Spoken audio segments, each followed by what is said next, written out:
Hi, I'm Andrew Gall. This is a talk that we did with Henley Business School and Henley alumni regarding the changing your career and starting your own business post-pandemic. The first part I talk about the economic and the challenging times that we're now facing and starting your own business. In part two, Naeema Pasha, Graham Philpott and Jane Batchelor of Henley Business School Careers Group talk about the changing careers and resilience needed during that part. So enjoy part one. So what's the current economic environment? We've seen a GDP, gross domestic product, drop in the UK, probably in Q2 of near 25%. We're seeing slow growth and that now sort of coming through. But I think the tsunami of redundancies that have already been announced, and here with the sorts of organisations that I've picked up over the last number of weeks, high tech, high value, really sort of important sectors where there's going to be lots of skilled people who, over the next 3 to 6 months after the redundancy consultation periods have started and gone through, these people are going to be coming onto the market, looking for jobs, looking for to start sort of new businesses. But in terms of looking more positively on how things are changing, certainly what I've seen over the years is that we've had a lot of change now in innovation, technologies, business model changes as technologies are coming together and are driving sort of innovation. And we're moving into new areas. And I think a lot of us are seeing that this disruption of the pandemic is accelerating that. And the trends that were in the process of happening are now going to become a lot more sort of exaggerated. So here's some examples from illustrations and a book that I published a couple of years ago, which really looks at Horizon 1, what's the current business model for an industry? Horizon 2, what are the adjacent or things we're currently seeing? And Horizon 3, how are these things going to transition? So here's just a few examples of industries that I'm sort of seeing transitions in.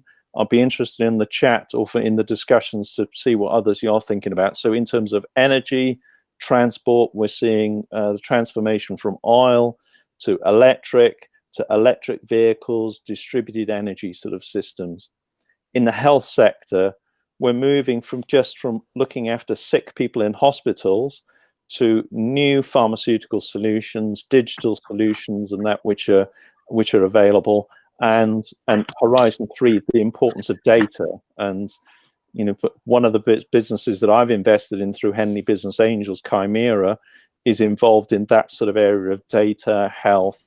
And through the pandemic, we're seeing that keeping people safe through apps, through finding infections, from finding those areas in the likes of China, Hong Kong, Singapore, is really important in being able to take control of health and outcomes and well-being. And we're seeing, consulting, advisory services, health services being changed to offices, white-collar jobs being transformed with devices, and we're going to see more artificial intelligence and data driving these sort of new industries. And a sector that in a business that I've been a founder director on in retail, business called Loan Design Club, but we're seeing as we go through this pandemic, the high street stores that were already struggling are now going through a massive change. We're seeing home deliveries through the likes of Amazon, Waitrose, Ocado, Alibaba. But what's the future going to be for retail? Is it going to be about experiences? It's not just going to be about deliveries, and it's not going to be what the high street and that was before.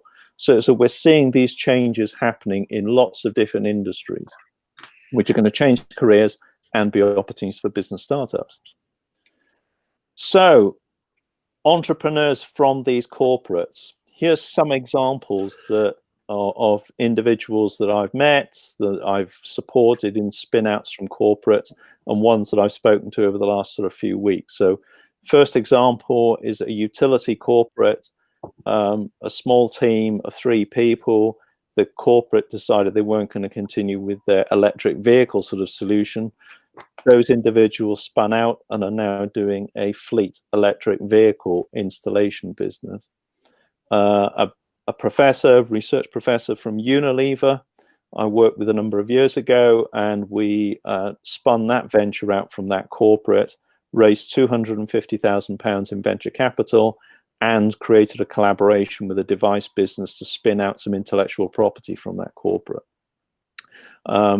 Lubricant recovery, so in circular economy, one of the corporates that I've been working with recently, there's a venture team there that's had notice of redundancy and looking to run a potential business in that there. And the other examples in that there have come through surveys and feedback I've had through LinkedIn. So I'd be interested on the chat in terms of what sort of ideas are you seeing from corporates that might be potentials for sort of spin-outs. But as we know, having a corporate job is quite different from being an entrepreneur. And this term extrapreneur was a name that I created back in my first book in 2006. And rather than being, we think we know what an entrepreneur is, and there was a term called intrapreneur for people who create businesses in a corporate. But an extrapreneur is somebody who's got the extra skills of an entrepreneur, has got an external perspective rather than an internal perspective, and sees the exit opportunity either for them as a business unit, their idea into a business unit, or creating a new business and that outside. So what are the sorts of steps that I think individuals need to think about when they start a new venture, or when somebody's leaving a corporate? One is, I think they need the right business training. They need to be able to put their business plan together, and I'll quickly go over those highlights in a moment around what we term the business cube. They need to have their idea validated. They need some help with mentors. They need to be able to take their idea from a concept and really test it and see whether it's feasible. And then there's the opportunity for, there's organizations called accelerators, incubators, where they can help design and develop and build their business ideas, because these are early stage seed businesses. And then there's opportunities for investment. And Henley Business Angels, Yorick's on the call, so he can briefly talk about that in a moment. But also Yorick and I did a podcast about a year ago now, and that's available on a podcast channel that I run called Gore's Question Time. So you can do a search and you can sort of find that. So I think there's some key stages in that there to be able to transition from being somebody who's been in a corporate role to moving into having a business idea and being able to sort of spin that out and build that up. So let's briefly look at the things that you need to think about in your business venture and your business idea. So this business cube methodology was published in my book in 2006. So it's really, it's to think about a business idea really holistically in the round. It's to make it iterative, and you need to be honest in the feedback. So just looking at, if you imagine a Rubik cube, that the 3 by 3 by 3. So first thing to think about is who's the customer, who's the market, and who's the organization person who's going to buy your product. The next thing is thinking about what's the product, the service proposition. Now, individuals, particularly from a tech background, often think about the product first and keep developing the product and the product and the product and the tech without necessarily thinking who the customer and the market is. And then I think organizations and individuals need to think about what's the competition and what's the alternative. So who else is maybe already creating that product? Who else is already creating that service? Or why does somebody need to buy your service and that anyway? The next level is to think about what's the business model, who's going to pay, how they're going to pay, and maybe how it fits with the organization you're spinning out from, or how it fits to the organization you might want to exit to. the central element of the cube is to think about who's the management, the team, and the people you're going to work with, because the a venture is only good as the people that are there, and it's often said that VCs and investors invest in the team, not the idea. How do you finance and fund it? What are the risks and constraints? How is it going to operate? So that's one dimension, to think about it holistically. The next dimension is really taking it through a concept and feasibility and design and develop. And the buzzwords now around being lean, about creating minimum viable products. But really, I think you need to think holistically around this concept first, and then, as like a Rubik cube, as you get more information in each of these areas, then iterate and change the ideas, and that as you move through that. So this is just one method. There's other methods like the business model canvas. There's other business plans sort of things and that there. But I think you really need to be honest about the business idea and getting it validated. And I'll be interested to hear from people who are investors and entrepreneurs, and that when we get into the discussion. So that method has been used in corporates. It's been licensed to Intertrade Ireland for spin-outs and tech developments and things like that. So that's what I wanted to cover in terms of just talking about what I think the economic state is at the moment, the tsunami of redundancies that are coming, but what are the opportunities that are going to come with technology change and business sort of model. Yorick Sikorsky provided an introduction to the Henley Business Angels and how angel investing works. You can hear more about that on a podcast on Gall's Question Time with Yorick Sikorsky and Henley Business Angels.